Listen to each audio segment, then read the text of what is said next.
One particular case you were referring to, her name is Chloe, and you said she had transitioned from a girl to a boy.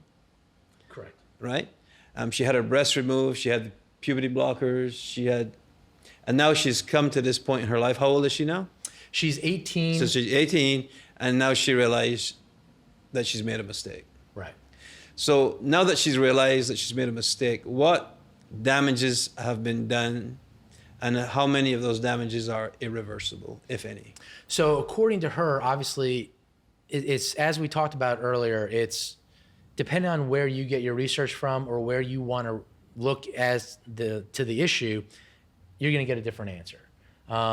You can call it trans care or gender affirming care, but it's the same thing in a matter of speaking. So that is the tough question. We don't have the 20-year clinical studies, right?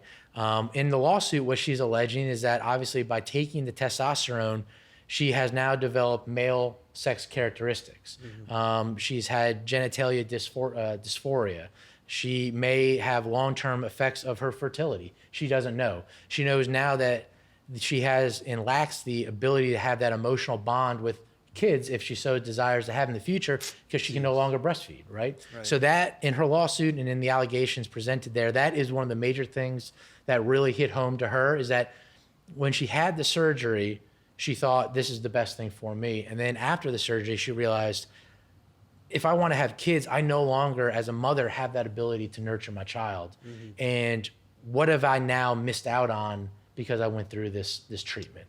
And that, to me, that's a very human aspect of it that doctors and maybe the people advising her before the surgeries weren't bringing up or weren't discussing, is future term, when you're 30, when you're 40, mm-hmm. how is this going to affect your life? Right. And I don't think that's being talked about. I would imagine the community that endorses this and is for this would say that this is an exception and not.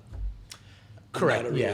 And that's exactly what's being presented out there and portrayed, is that a lot of times they're saying these young kids who are suffering from gender dysphoria are suicidal or a detriment and maybe cause harm to themselves. Right.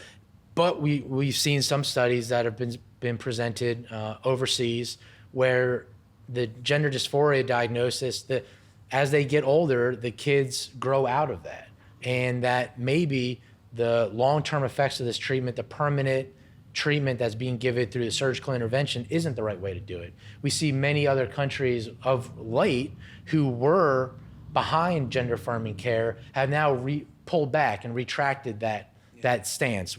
Finland, for example, is one of the most recent ones. Sweden, the UK.